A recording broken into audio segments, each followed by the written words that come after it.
The truth of what happened that night of the quadruple stabbing murders committed by Bryan Kohberger. The probable cause affidavit in the University of Idaho killings case was released on Thursday, showing exactly what led to the arrest of suspect Bryan Kohberger. On December 30th, Kohberger was arrested by law enforcement officials in Monroe County, Pennsylvania. Kohberger, a 28-year-old Ph.D. student in the criminology department at Washington State University, was arrested on charges including 4 counts of murder in the first degree as well as 1 count of felony burglary.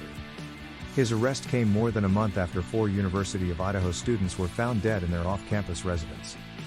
Kaylee Goncalves, 21, Madison Mogen, 21, Ethan Chapin, 20, and Xana Kernodle, 20, were determined to have been stabbed multiple times on November 13. For weeks, police in Moscow, Idaho continued their investigation, as online sleuths and armchair detectives posed theories across social media. After he was arrested in Pennsylvania, Kohberger waived his extradition and was transported to Idaho on Wednesday evening. Kohberger's former attorney, Jason LaBarre, previously said in a statement that the suspect is eager to be exonerated.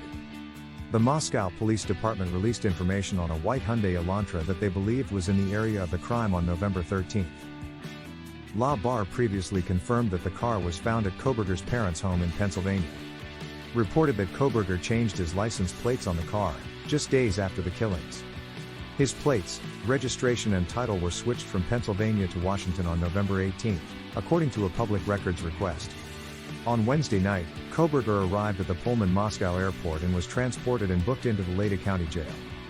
Cell phone data obtained by investigators also showed his phone was able to be tracked to an area near the 3-story off-campus party house where the students lived at least 12 times in the months before the massacre. During the investigation, a Moscow Police Department investigator entered the home and found Goncalves and Mogen dead in Mogen's bed, according to the affidavit. A tan leather K-bar knife sheath with the United States Marines logo lay on the bed next to them.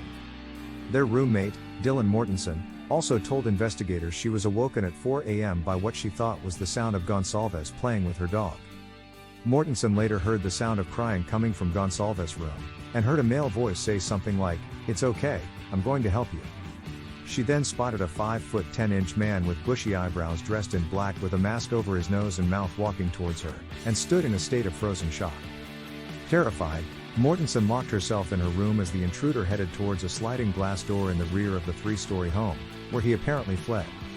The Moscow police then joined with the Idaho State Police and the FBI to investigate the murders and followed Kohberger on a drive from Idaho to Pennsylvania. Once there, they retrieved a DNA sample from his family's trash which matched the DNA of his father to that found on a knife sheath recovered from the crime scene. With all this information, Kohberger will face trial and is facing the death penalty if prosecuted. Remember, innocent until proven guilty. Please subscribe for more of the latest news.